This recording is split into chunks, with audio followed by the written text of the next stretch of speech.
Knowles on the news. Susan Knowles.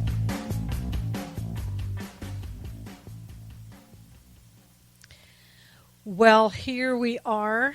What a great Wednesday, everybody. It is Covfefe Wednesday, right? Doesn't it seem that way? I mean, after all, do you ever get tired of winning? I think we have to ask ourselves one question.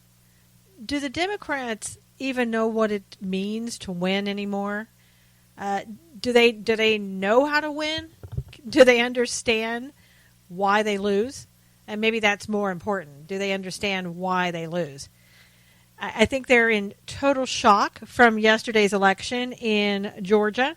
What a great election it was. Karen Handel, congratulations to you on winning and knowing what winning actually is. And maybe that's something that Karen can do when she's getting ready to go in there, that she can just say, let me stop by and talk to the Democrats about what it means to win, because obviously you have forgotten. I mean, they pulled out all the stops, you have to admit. They go in there, they spend $30 million to try to do something, right? They get this guy named Ossoff. I have another name for him, but we'll stick with that. Such an arrogant guy. Doesn't understand that he has a personality that no one would like. And yet, this is who the Democrats come out with. This is who the Democrats come out with and say, this guy is the guy for you. This is the guy that we think is going to win. And he wasn't even from Georgia. I mean, he didn't even live in the district that he was trying to win in. I mean, come on. And I know we were allowed to do that, meaning the libs were allowed to do that under Obama, but this is a new era. And they just don't seem to get that it's a new day. They're still under Obama and thinking, well, we can get away with anything. We're just going to put this guy up here. We're going to have George Soros throw a lot of money at him, plus everybody else. $30 million, no sweat. We'll win. That's what we've always done. Well, guess what, Democrats? It's a new day. You're not winning. You pulled out all your stops. Deborah Messing comes on. Other people come on. Other celebrities. Oh, you got to vote for this guy. This guy is what needs. Let me just give you a little. Here's your first clue. Listen closely, celebrities in Hollywood. Georgia doesn't want your celebrity stardom there in Georgia. They don't like you. Let me just give you that first clue. See, they're not all starstruck like people maybe in California are. So you have to understand that. You've got to get that straight. And by not knowing that, you're fooling yourselves. But you do that a lot. You lose every day. And again, they're scratching their heads. You should have watched it last night. I watched just a tiny bit just to see the faces of those people from CNN who are sitting there going, what? We lost? How did that happen? We buy elections all the time. Why didn't it work this time? And they had this look of frustration, of utter bewilderment on how could this have happened? There must be something wrong. Somebody made a mistake somewhere. They did. It's called your philosophy, your theory, your way of treating people. The American public, see, they've hired, I was going to say hired, but that's really not right. They elected a president that they want to clean this, to drain the swamp because of people like you. And it is true. Somebody in the chat room is saying, Hollywood crowd wants to push their way into Georgia. They do, but you know what? Georgia's like, get out of here. We don't appreciate your talent here in Georgia. We have better things to do. We don't need somebody that doesn't live in the real world coming into Georgia telling us what we Georgians need to do. I grew up in the South. Southerners, they're not starstruck and they're not awestruck by the celebrities in Hollywood. See, the celebrities in Hollywood got this idea under Obama. Oh, that, you can go out there. The people love you. You're the voice of America. You're the voice of what everybody wants these days. Here, I'm going to send you out, and I'm going to have you talk to the little people. And it worked under Obama. And all these people from Hollywood thought, well, gosh, I guess I am invaluable then. If King Obama said that I'm invaluable, then I surely am. And so I'm going to go out, I'm going to talk to the peasants, and they're going to see it my way. No, they're not going to see it your way. They don't see it your way. People have woken up, and you don't get that. You don't understand that people have woken up, and they're not looking to you for guidance. They're looking for reality. They're looking for somebody who is honest and true to tell them the way it is. And a president that will listen, and a president that will speak to the American people, whether it's by Twitter. I mean, let's face it, he can't talk to us through the media. The mainstream media is not going to tell you straightforward, what the president is telling us on Twitter. And I know a lot of people don't like it. But you know what? I want my president to talk directly to me. And it's like somebody is saying on the chat, the peasants are woke. Yeah, the peasants are woke.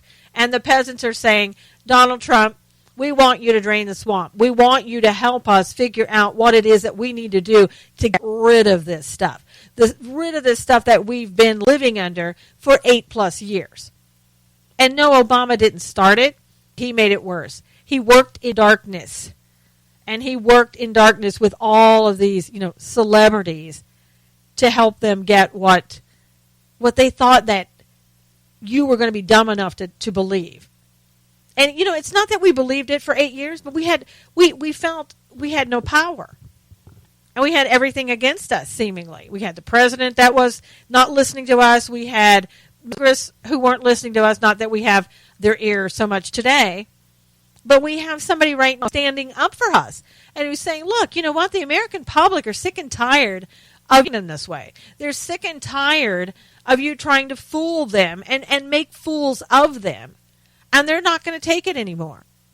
So Hollywood, you can pack it up and just get your little self back, because Georgia isn't going to accept your BS anymore. And there were other elections. I mean, it's just so great to see the Republicans continuing to win. To see them continuing to win when every single solitary day you have media outlet like the Washington Post, the New York Times, who are doing their best to make this president look as though, that somehow he's involved in Russia, he's corrupt, he's colluded, he's this, he's that, without one single shred of evidence. And guess what? It's not working. It's working. You need to think of something new. But if they can win under, the Republicans can win under a situation like this, when this investigation, quote-unquote investigation, is all over with, then we're going to be able to see some truth. And perhaps some of these people who are liberals, who have been fighting this president tooth and nail, maybe they will start joining the winning team. If not, be left behind. All you're doing right now is just whining. You're sitting there whining because you're winning, you're losing everything, and the Republicans are winning. And now you want to come out and, with the health care. Oh, the same old stuff about health care. Gosh, we people are going to die in the streets, and they're not letting us in. They're not letting us play ball with them. Yeah, because you know why? Because every opportunity you get, you try to deny this president his agenda, what he needs to do to help this country, and you deny the American people what they need to help themselves in this country. So you know what? I don't care that you're sitting on the outside looking in. You put yourself in that place. You could have said, you know what? All right, we didn't get off to a good start. I really don't like this president, but you know what? I'm going to do my job for the American people. But they can't do that. And listen, we have some Republicans that are the same way. We have some Republicans who just won't go, John McCain, and accept this president, John McCain, for who he is. Now, I won't name any names, John McCain, but you know who I'm talking about.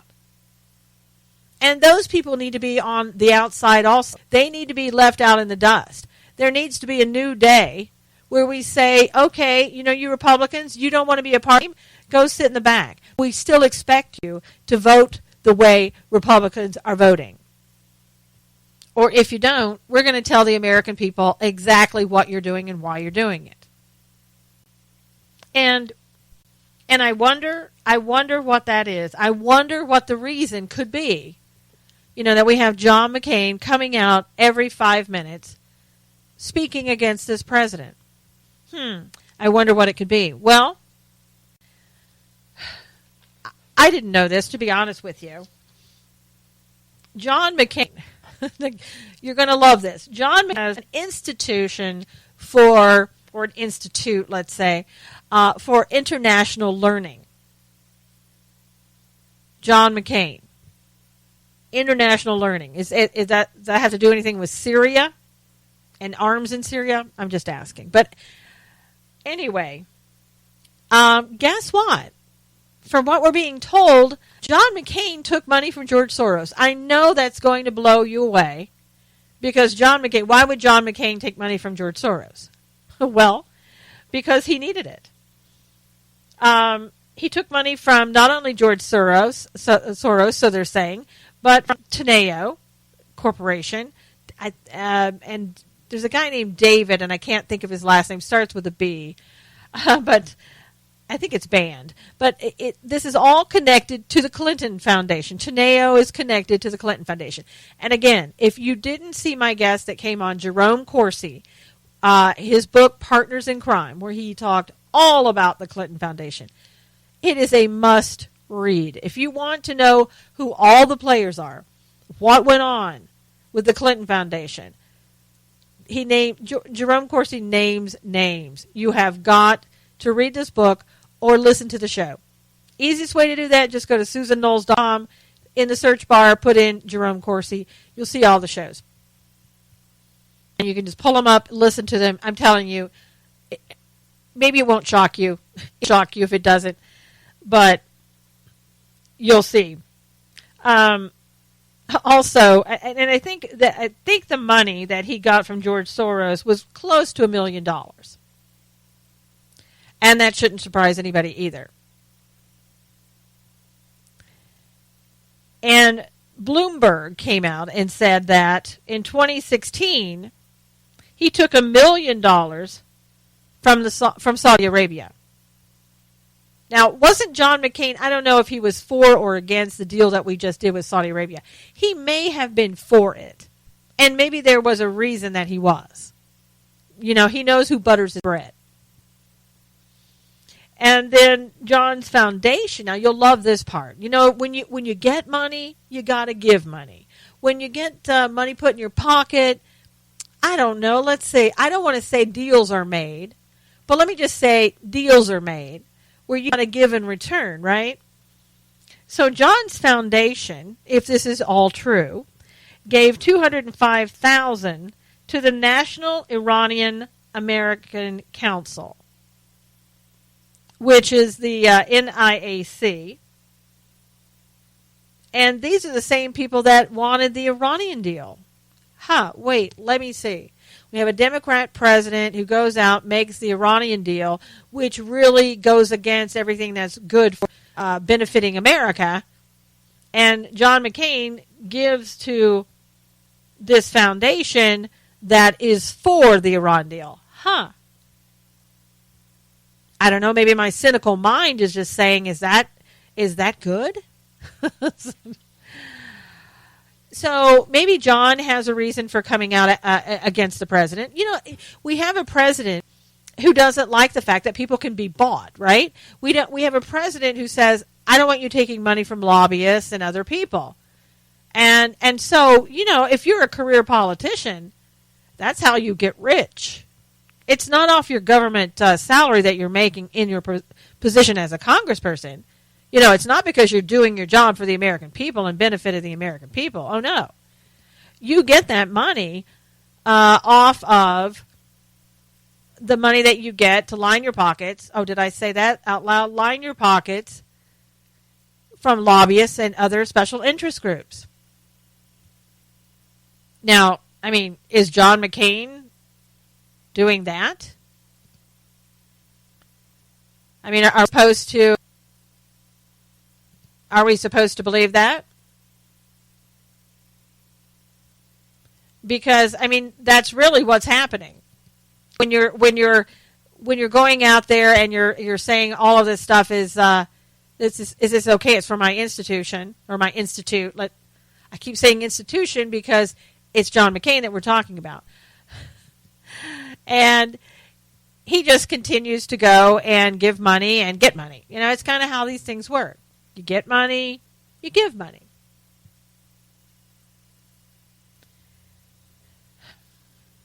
So we'll see. You know, we'll see if there's any wrongdoing in what John's doing now. Not saying there is, but I'm saying that he may have a reason for doing and saying the things that he does and says.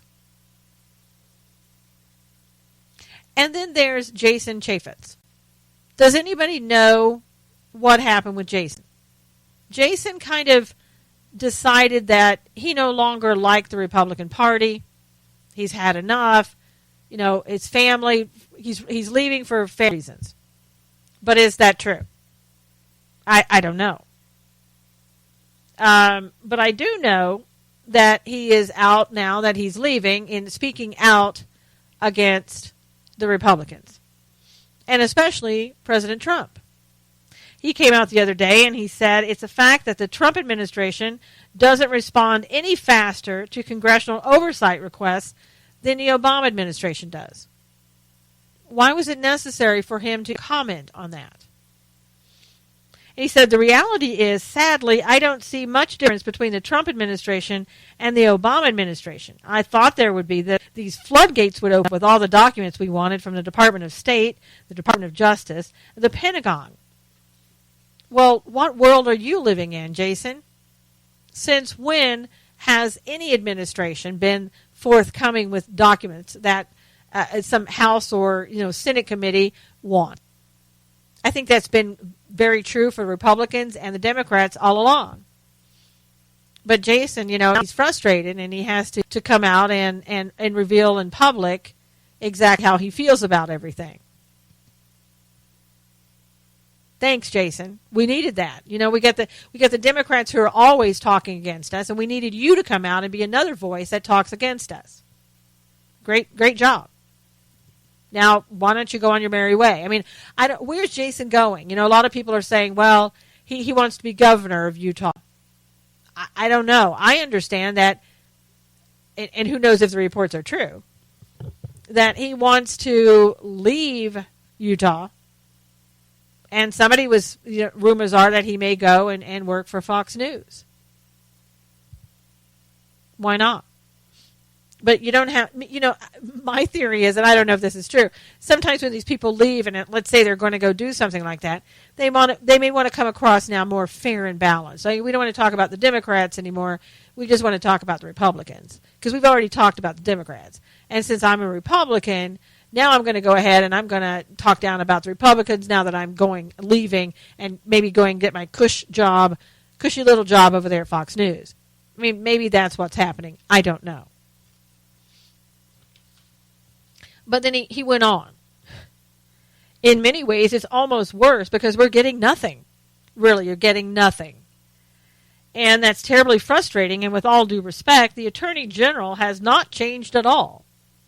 I find him to be worse than what I saw with former Attorney General Loretta Lynch in terms of releasing documents and making things available. That's my experience, and that's not what I expected. Okay, I know Jeff Sessions may not be giving you everything you want, but to compare him in any respect to Loretta Lynch, really? Wait a minute, let's see. Loretta Lynch, the one that had a tarmac meeting with a man who's married to a woman that they're investigating. And he's possibly part of the investigation too, but they had a private meeting where she sent everybody away, including FBI or anybody else that happened to be there, so they could have this private meeting. But Jeff Sessions, he's worse. And I know he said, well, no, he's worse as compared to giving over documents. So we're assuming that the documents that you got from Loretta Lynch were all the documents that you should have gotten? Come on, Jason. Come on. To even utter her name in comparison to Jeff Sessions irks me to no end. And I'm sure it does many people who heard you say that. I think what's happening, Jason, and correct me if I'm wrong, the Attorney General Sessions, he's following the law, and he's giving you what you're entitled to have under the law. And perhaps you don't like it, perhaps you want something different, but it doesn't mean that you have to trash him at the same time. Just saying. And, if you're going over there to Fox News, good luck. Good luck with that. And good luck with, tearing down the American public and tearing down the Republicans, and see where that gets you. See where that gets your ratings, Jason. It's not going to be that great. I just don't know why these people can't leave office or do their jobs without complaining and tearing down their own party. That's the one thing. We don't hear people on the left tearing down their party. But every chance we get on the right, we go out in front of the camera, we tear down President Trump. If we don't tear him down, we just don't support him. Or we go out in front and say, we have to stop doing everything behind the scenes. We need to include the Democrats. No, why don't you just spend time doing your job, let everybody else spend time doing their job, and stop talking down about other members of your party. If you have a problem with somebody else in your party, go talk to them directly. Stop going to the public and airing your dirty laundry in public. Try that for a while. See if that works. You might understand that you get more done and the American public will be more supportive of you if you do that. And somebody said in the chat room, and leave in silence is what they should do. Yes. Just go, bye-bye. But please don't tell me in any way, shape, or form that this administration is worse somehow than Attorney General Lynch. You've got to be me. So whatever your future endeavors are, Jason, good luck to you. But you're making a bad name for yourself on the way out. I wouldn't suggest that you continue doing that, but if that's the way you want to be, if you want to be a turncoat, I guess you're going to be a turncoat.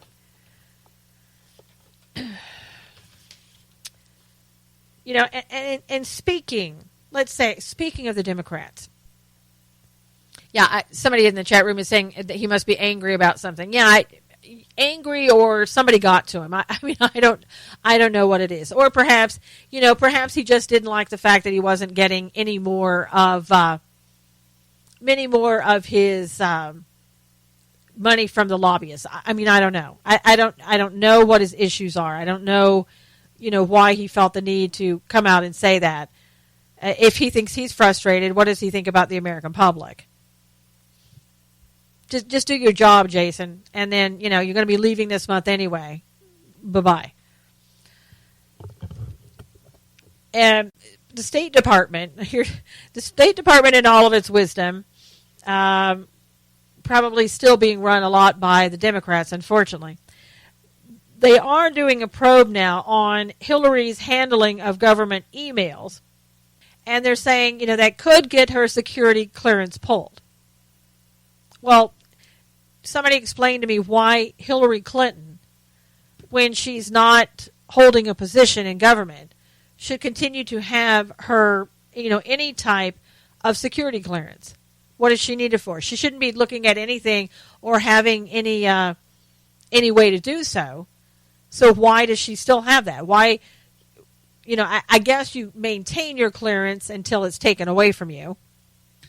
But really, does she need to have it at all? And after what Comey said, you think that would have been enough. Remember on July 5th, Comey was saying, here's all the things that she did. She did all this, incorrectly. It was wrong, so to speak. I don't think go so far as to say it was legally wrong, but we're just not going to prosecute her. Wouldn't that be enough?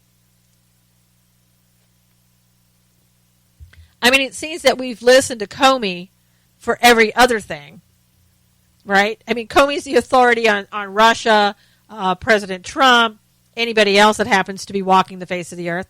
So how come it is that we just don't take his word on that and take Hillary's security clearance away from her? But I think the Senate Judiciary Committee is going to be holding hearings, and they want to look into Lynch's involvement in the email server investigation. Well, that'll be interesting. Are they going to look at what happened on the tarmac? Are we going to talk about that? Are we going to talk about her when she, supposedly, allegedly said to Comey, because he testified about this, that she wasn't going to look too deeply into Hillary Clinton and the investigation, and then kind of wouldn't respond to him when he asked the question, and then said, well, I want you to go out there and say, here, puppet Comey, I want you to go out there and say that Hillary matter rather than, investigation.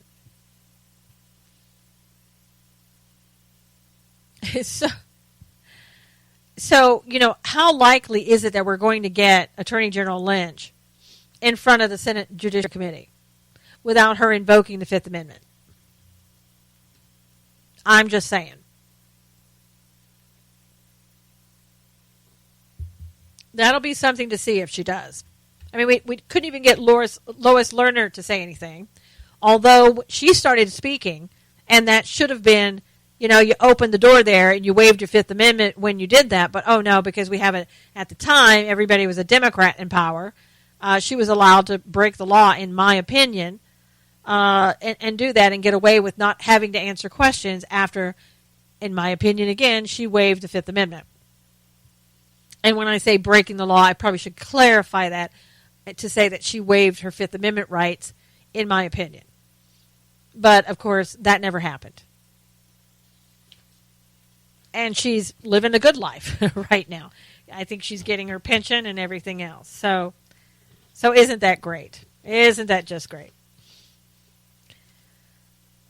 Now, there's some other troubling things. Somebody's asking me, can they subpoena her? Yes, they can. But that doesn't mean that when she gets there that she's going to say anything. She may just say, I'm pleading the Fifth. And in a way, because she put herself personally into a situation like that. And remember, this woman was appointed under Bill Clinton. Okay? It looks so suspicious, everything that she did right down the line. And she was waiting and willing to do, it seems, whatever she needed to do in order to get Hillary Clinton into office and continue on in her role as Attorney General. Or some higher role at that time. I mean, who knows? Maybe they would have put her on the Supreme Court had Hillary won. But if she didn't do it, it looks really bad. that was her motive. And talking to Bill, on the tarmac, and when they were just talking about grandkids, that's true. So I want to hear about that. I want to hear about all of that. I want to hear the part where she and Bill said, okay, FBI and everybody else who's here, you need to go away for, a good half hour. And everybody's like, yes, ma'am. Okay, bye-bye. I'm out of here. And again, at that point, we let them get away with it because we had the Democrats in power. And yet we sit and always fret on those on the right. Oh, we should have the Democrats work with us. We shouldn't leave them out. No, you're in power. What you don't understand, Republicans, and you always make this mistake. You always worry about what those on the left are going to think and say about you. What you ought to be worried about is the American people. See, when the lobbyist money is gone and the special interest money is gone, all that's really left are the American people. And that's who you should be looking at. That's who you should be worried about. That's who you should be trying to please and benefit. I mean, that is your job. Just saying, if you've forgotten that. So, we'll have to wait and see how well that works out. And also I know that Grassley's committee launched its own inquiry into the Clintons' handling of emails, back in March. So we have all of these investigations going on. And, we have the investigation with Russia. And here's the part that I don't understand. All of these investigations, they really need to combine. Because if you're going to investigate President Trump for things that happened during the campaign in regards to Russia, then I don't see how you can say that you don't also, at the same time, need to be looking at Hillary Clinton and all the other people connected with the campaign. Susan Rice, anybody else that, happened to be involved.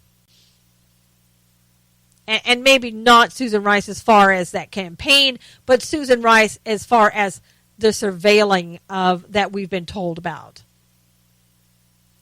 All of those people need to be brought in and investigated by Mueller. Is he doing that? Supposedly we're not hearing anything that he's doing, and he shouldn't be talking about the investigation. However, the WAPO, Washington Post, they continually leak information that supposedly is coming from, who else could it be coming from? And they never say who it's coming from. They don't even name the sources. They just say unnamed sources. Well, unnamed sources told me yesterday that Bill Clinton is guilty of something. Come on. You can't have unnamed sources in a media outlet like that and expect people to believe what you're saying. But of course they do. And it works for them because they get the American public gets all excited and they get all upset about it. So they keep doing it because they know that it works. So bring everybody in. You're going to bring in a couple, you need to bring them all in. Let's just go with it. If you're going to do this investigation, which you should never have been assigned to, which should never have started, which is based on zero evidence, then let's expand it. You're expanding it to Jared Kushner and everybody on the Republican side, supposedly. And now, Washington Post says the president is under investigation, and nobody else has information that the president is under investigation. So if you're going to be doing one, let's bring the Democrats in there too. Oh, but are you not bringing them in because all the people that you hired so far for the attorneys to work with you, I've heard 13, some people have said more, since those people were all donors to Democrats and some to Hillary specifically, are you not going to bring her in? Are you not going to bring anybody else in? This whole thing is such a farce that, you just have to keep going with it and say, where does it end? Or, if you're going to bring in one, you got to bring them all in. And I have a feeling that it's not going to work out that way. But who knows? I know there are some on the right who have this hope that it will work out, that they will bring in the Democrats, that they will see what they've done, and that some of those Democrats will even be maybe going to jail. I don't feel that way. I don't see it happening that way. I see this as something done to run on the clock, and they will get somebody, because they're not going to put this many people together, spend that much money, and not come away with somebody. I don't know who the fall guy is going to be, but it's going to be somebody. Unless somehow that we can get this stopped. And it doesn't look like anybody's taking action to get it stopped. Rosenstein isn't going to go and say, let's stop the investigation. It should never have happened. Or let's shrink it because you've expanded it so far. You're going, it's too far that let's shrink it. And maybe let's shrink it so much that Mueller just says, I can't do my job. Okay, well, bye. And then if Rosenstein, if he actually recuses himself, which he should have done because of conflict and he could be called as a witness, Brand takes over, and I believe Brand is a woman, then she can say, you know what, this is expanded too much. We were wasting too much taxpayer money. I'm going to call it quits here. But we're so far away from her even getting the opportunity to do that.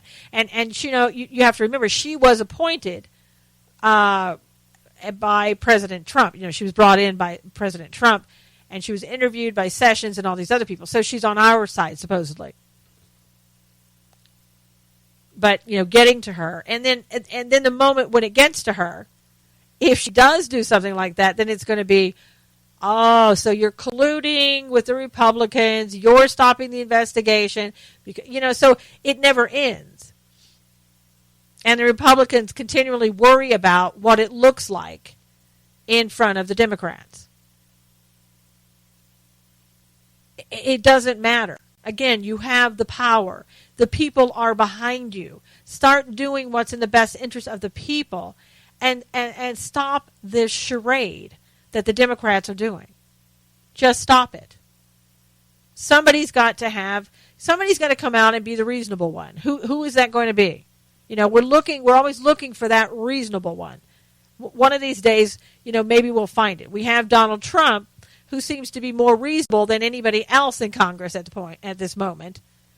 So we've got a good president. Now we just need Congress to kind of go along with it. We need more people in Congress who are reasonable. And I'm telling you, some people are wondering, what's going to happen with North Korea?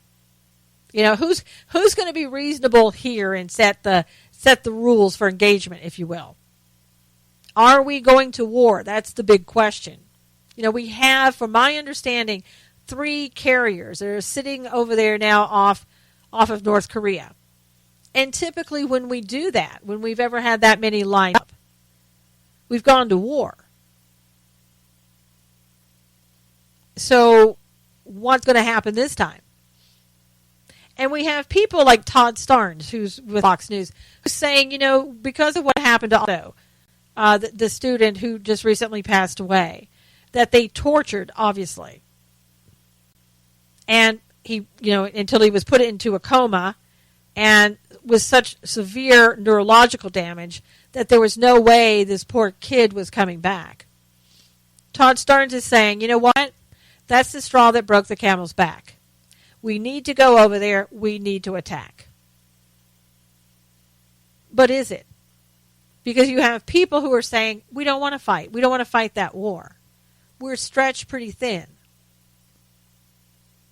And do we do it for one person? Do we do it because of Otto? Well, I don't know that we do it for one person, or whether we enter into war ever for one person. But I think even more troubling is the fact, that they're getting nuclear capability.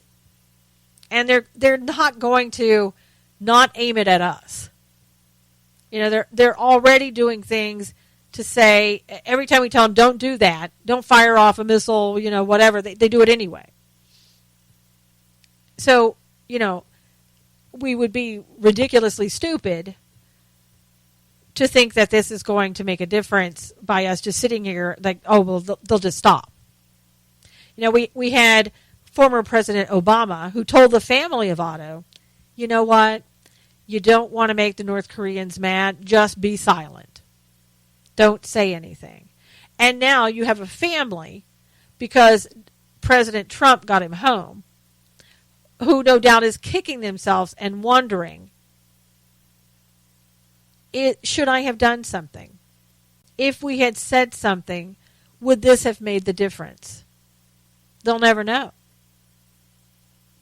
And they'll have to live with that for the rest of their lives. I say probably not, because they were probably, long ago, before even they went to Obama for help, probably torturing that poor kid. So it wouldn't have made much of a difference. But we'll never know for sure.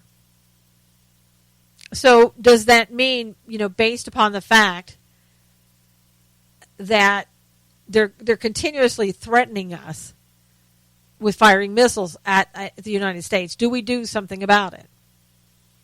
Well, I think there's even more troubling information coming out. This is just recently coming out, and again, we're not hearing things like this in the news, which I think we need to hear, but it's not, the mainstream media is too worried about what Donald Trump what he's wearing or having for lunch today, or if he's having 2 scoops of ice cream or just 1. So that's more important than talking to us about our own personal safety. You know, after all, we don't want to talk about that. We have the travel restrictions. We don't want to talk about that. What the courts are doing there and opening us up to threats. We don't want to talk about that. So let's not talk about what North Korea is doing and the threat to the United States over that. You know, well, let's be quiet. But an Iranian opposition group has found 12 sites not previously disclosed. This is a claim where they're saying the Islamic government is developing ballistic missiles with the help of North Korean experts. Isn't that great? Now we have the North Koreans working with the Iranians. And you know, the Iranians have a lot of money. Why? Well, Obama gave them all that money. And some people say, well, yes, but that was their money, Susan. I don't care. I don't care. Iran, the Iranian government, it's a terrorist organization, really, if you want to look at it that way. And I'm not saying the Iranian people are. I know people from Iran who have nothing to do with their government and disagree with it, as we did with Obama. But their government is evil. And they want to bring back, you know, the imam, or the second coming, or whatever they call it. And they do that by creating chaos. And their second coming isn't the same as Christians. Don't get me wrong. I don't really, you know, whatever they call it. That's what they're trying to do. And so here we have this. The Iran missile program, they're saying, has accelerated since it signed an agreement on July 14th, 2015, to limit its development of nuclear weapons. So in other words, they signed this agreement to limit their nuclear weapons. And so what do? They just go out and get somebody else to do it for them. And I said this long ago. You know, Iran got all of this money. They may not be able to sit in Iran and develop all of these weapons, but they can go to Russia, they can go to North Korea, they can go to China, they can go anywhere and say, here's some money. How much do you want? We've got a lot of money coming your way. Obama was really generous to us. And they can have these weapons built. They can pay for these experts and their opinions. And meantime, we're sitting back here and the UN saying, oh, they're doing everything they're supposed to do. The UN is probably the most useless organization I can think of. So it wouldn't surprise me. The report shines light on 3 key aspects of the missile program. It reveals the existence of 12 previously unknown missile development sites. It discloses details about those sites, including locations and facilities at the sites. And it describes the partnership between the Islamic Revolutionary Guard Corps and the North Korean experts. Wow, a marriage made in heaven. Among the 42 missile sites, which include the 12 newly disclosed sites, 15 are part of a manufacturing network. And another 25 are being used as missile storage sites. Oh, that's right. Iran's supposed to not have missiles, so I guess they have to store them someplace else, right? Because they can't be in Iran, because that's against the treaty. 13 are being used as launching sites, and another 8 are being used to train missile brigades. Oh, wow, don't worry about it. No problem here, right? Nothing to see. It's great. It's all good. All good. So tell me how we're supposed to be able to go out and take care of all this. I mean, you talk about a legacy that Obama left. I mean, he did everything when he was president to tear this country down and to make it into something that nobody recognized. And everything that he did, everything that he touched, is seemingly still continuing to do that. All that money that Iran has to go out and do whatever it wants, despite what the terms of the agreement are in that treaty. I mean, these people, the government in Iran would no doubt and still are laughing all the way to trying to blow us and everybody else to smithereens. And what better friend than the North Koreans, right? And perhaps they're all going to work together. I mean, who knows? You know, Iran is the biggest enemy of Israel. Are they going to work with North Korea to go in there and take over Israel? To try to, at least. I mean, you just don't know what's going on and what's coming down the pike. But that information is dangerous to even know that they're working together. And again, why isn't our media reporting any of that? You know, they're too busy out there, again, running down the president or what Barron is wearing today and how they don't like it or, you know, whatever the case may be.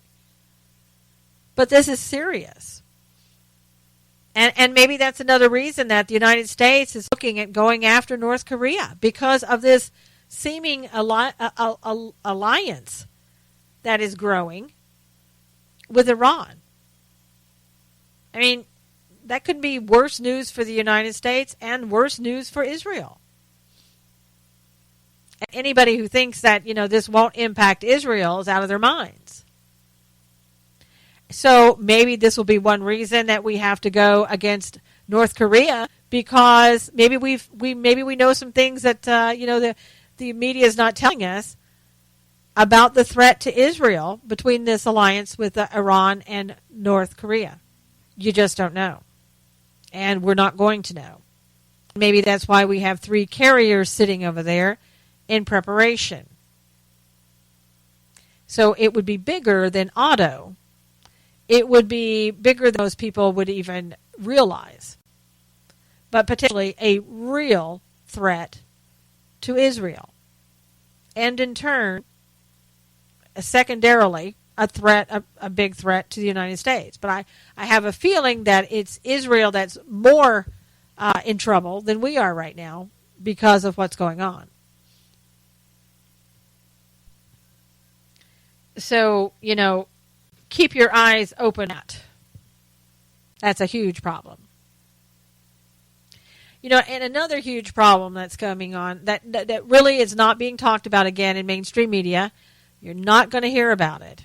But this is something that we as the public need to keep our eyes on as well. You remember recently how the president signed an executive order. And that executive order was to protect VA whistleblowers.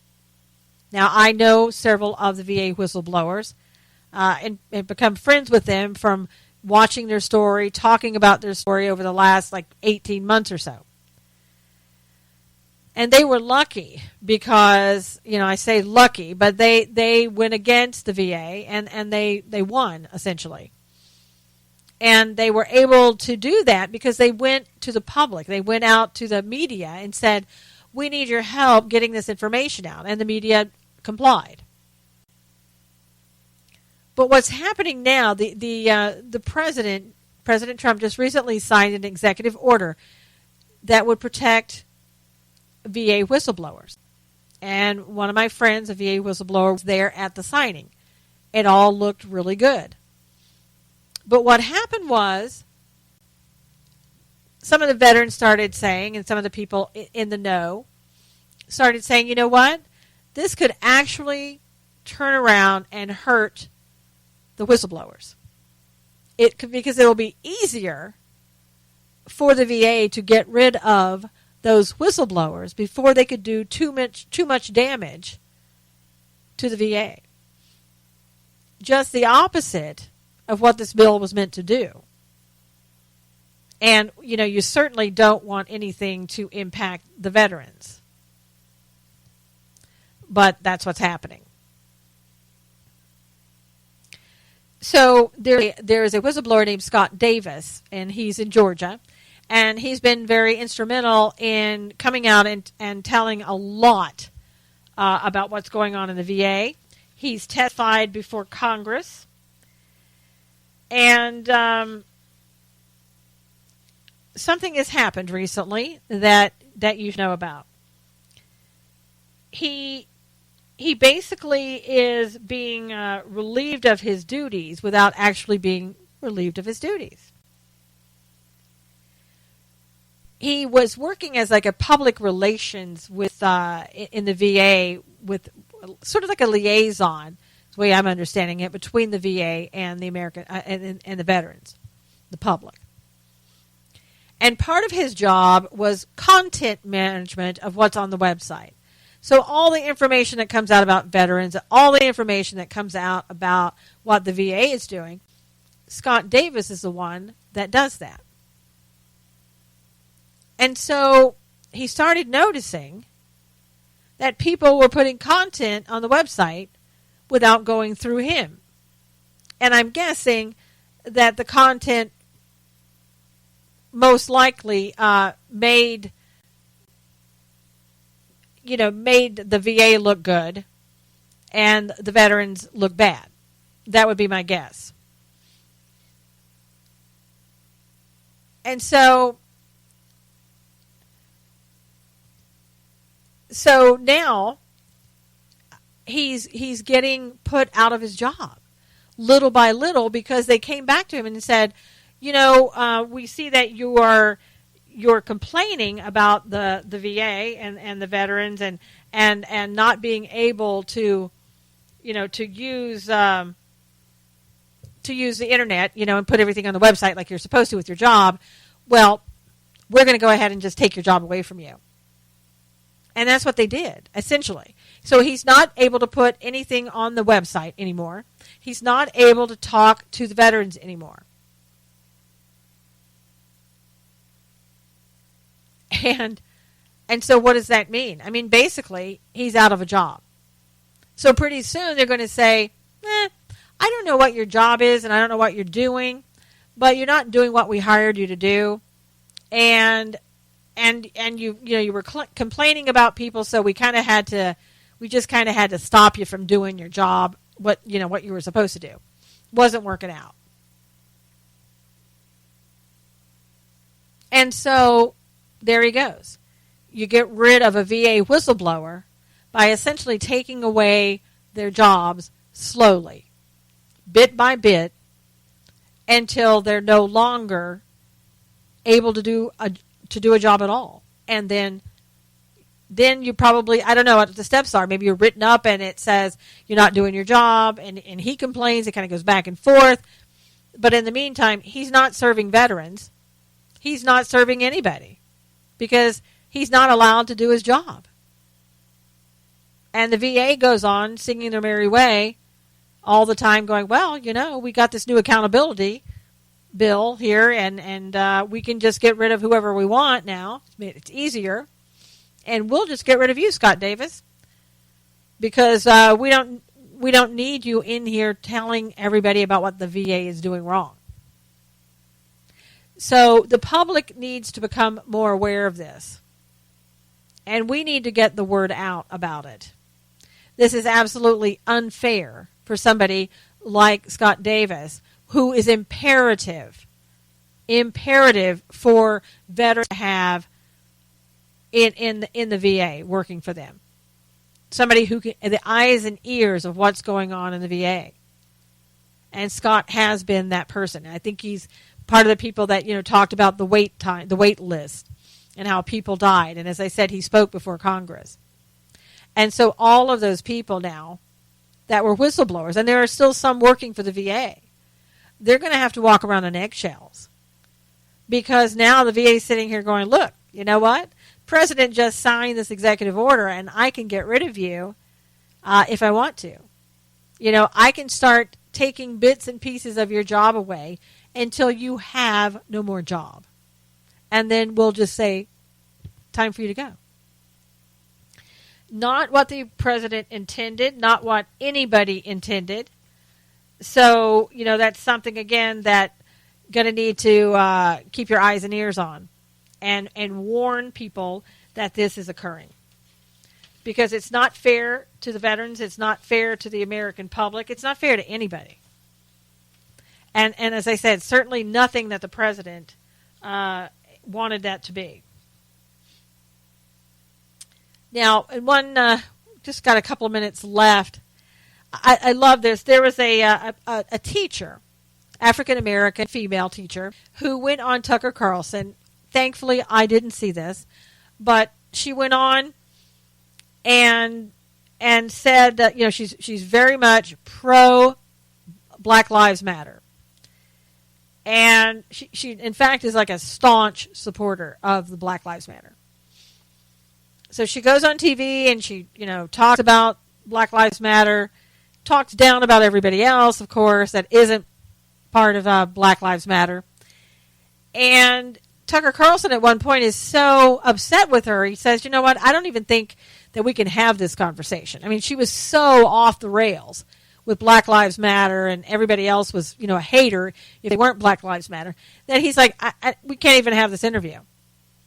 So about 2 days later, she gets suspended from her school.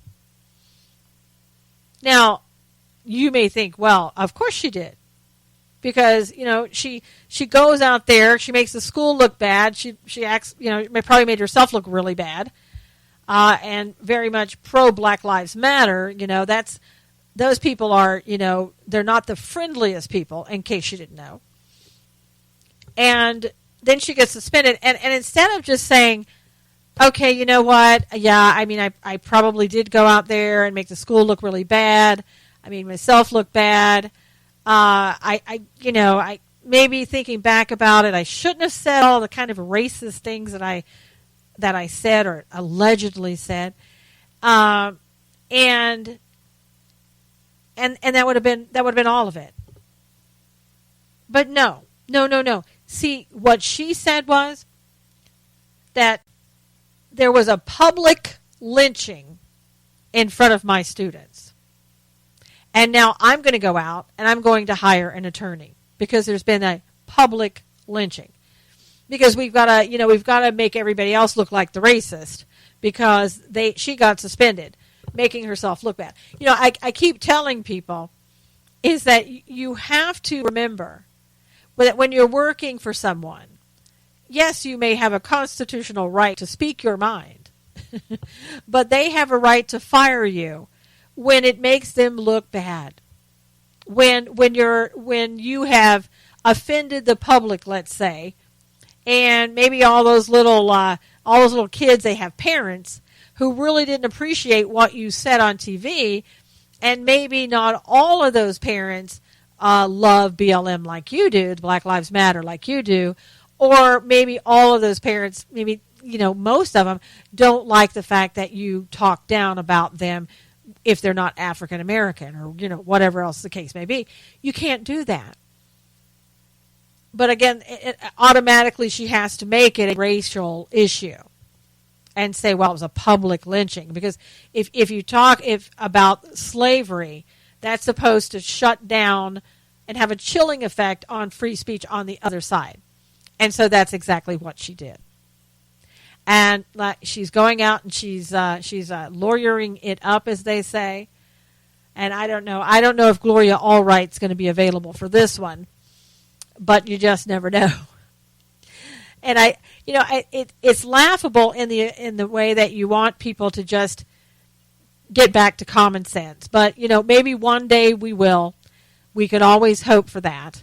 But don't count on it coming too soon. People are used to doing this. They've been used to doing this for a long, long time, more than 8 years, but certainly during those 8 years. And, you know, bad habits don't die quickly, right? They need time to go away, and hopefully pretty soon all of this and all of these people with their crazy ideas will just kind of keep them to themselves. I thank you so much for being here today. Until next week, take care of yourself. You know, enjoy life. It's not always about the news, but we try to make it that way sometimes. But anyway, I'll see you again next week. Take care. God bless you.